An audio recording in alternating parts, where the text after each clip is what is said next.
అధ్యక్ష,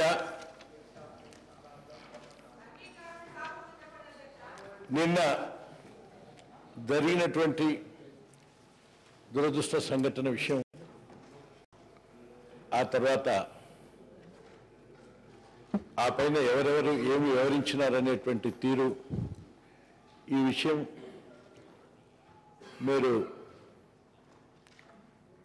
video clippings ద్వారా పూర్తిగా చూసిన తర్వాత తగిన నిర్ణయం తీసుకోవటానికి ఒక ఆదేశించారు.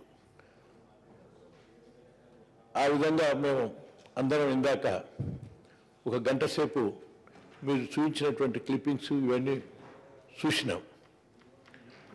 అందులో ముఖ్యంగా ఇటు మీ నుంచి మాకు ఇచ్చినటువంటి ఒక సంకేతం ఏంటంటే,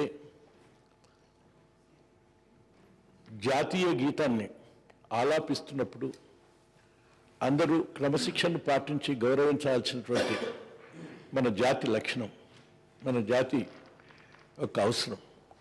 ఆ విషయంలో జరిగినటువంటి తీరు ఇది సవ్యమైనదా సరి అయినదా అనేటువంటి అంశం మీద జరిగింది అధ్యక్ష.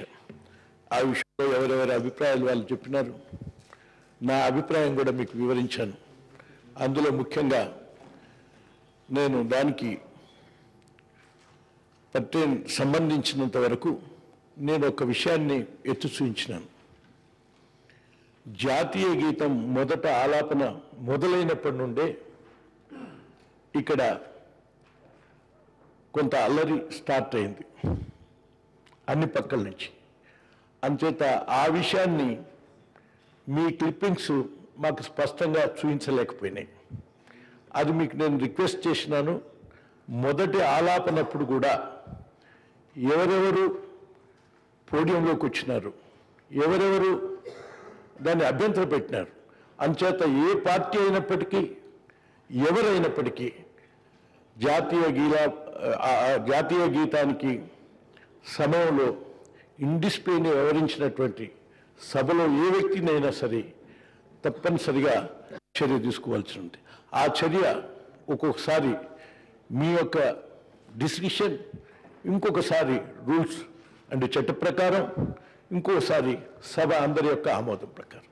మేమందరం ఇంతకుముందు వ్యక్తం చేసింది ఏంటంటే, ఆ విధంగా ఈ జరిగిన సంఘటనలో తప్పనిసరిగా ఈ జాతీయ గీతం విషయంలో తప్పనిసరిగా ఎవరైనా అభ్యంతరకరమైన వ్యవహారం చేసినటువంటి వాళ్ళు క్షమాపణ చెప్పి జాతికి, సభకు, ఆ తర్వాత ఇది జాతికి మంచిది, సభకు మంచిది, హుందాతనం అనేటువంటి విషయం మా సలహా ఇచ్చిన అధ్యక్ష.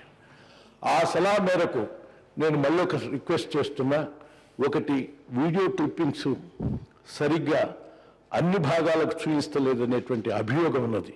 ఈ విషయాన్ని పారదర్శకంగా చూపించడానికి ప్రయత్నం చేయాలి. ఆ తర్వాత నిన్న జరిగినటువంటి మొదటి నుంచి చివరి వరకు జరిగినటువంటి ఉదాంతాన్ని మీ దగ్గర ఉన్న టేపులు మళ్ళీ ఒకసారి పరిశీలించాల్సిన అవసరం ఉంది. మీరే చెప్పినారు, జాతీయ గీతం యొక్క విషయానికి సంబంధించి ఇప్పుడు నిర్ణయం తీసుకున్నాయి, మిగతాది క్లారిటీ లేదు. ఆ క్లారిటీ వచ్చినాక చర్య తీసుకుందాం. ఒకటి, సభ్యుల్ని ఒకరినొకరు తన్నుకున్నది, కొట్టుకున్నటువంటి విషయం, అది ఎవరిని కొట్టినారు, ఆ ప్రవర్తన ఎవరిది సరి అయింది కాదు, వారికి ఏ విధమైనటువంటి పద్ధతిలో తెలియజేయాల్సినటువంటి అవసరం ఉంది సభ. ఆ తర్వాత జాతీయ గీత ఆలాపనకు సంబంధించి ఎవరు చేసినారు దానిపైన చర్య. ఇది విషయాలకు ముఖ్యంగా చర్చ. ఈ చర్చలో సారాంశంగా ఆఖరిగా ఒక నేషనల్ పార్టీగా, జాతీయ పార్టీగా, డెమోక్రట్ ప్రజాస్వామ్య స్పిరిట్ తోటి మా పార్టీ తరఫున మా జాతీయ గీతం పాడేటప్పుడు మా సభ్యుడు అది ఇన్ని పరిస్థితుల్లో ఉద్దేశపూర్వకంగా కానప్పటికీ మొత్తం సభకు అర్థమైంది ఆయన అభ్యంతరకరం చేసినారని. అందుకు క్షమాపణ చెప్పమనేటువంటి విషయాన్ని నేను అంగీకరించాను సభలో. ఇప్పుడు వారు చెప్తారు. కానీ నేను ఇప్పుడు చెప్పినటువంటి లేవనెత్తిన విషయాలు కూడా ఈ సభ ముందుకు తీసుకొచ్చి ఇక ముందు ఈ సభలో అటువంటి ప్రవర్తన ఎవరు చేయకూడదు. ఈవెన్ ప్రభుత్వ పక్షం కానీ ప్రతిపక్షం కానీ ఇతర పక్షాలు కానీ ఇది కేవలం ప్రభుత్వ పక్షానికి చెల్లుతుంది అనే భావన కూడా ప్రజలకు అందించడం సరి అయింది కాదనేటువంటి ఉద్దేశంగా మీకు నేను వివరిస్తూ ఆ విషయాన్ని కూడా అతి తొందరలో క్లారిటీ తెచ్చి నిర్ణయించవలసిందిగా విజ్ఞప్తి చేస్తూ సంపత్ గారిని వారి వివరణ ఇవ్వాల్సింది.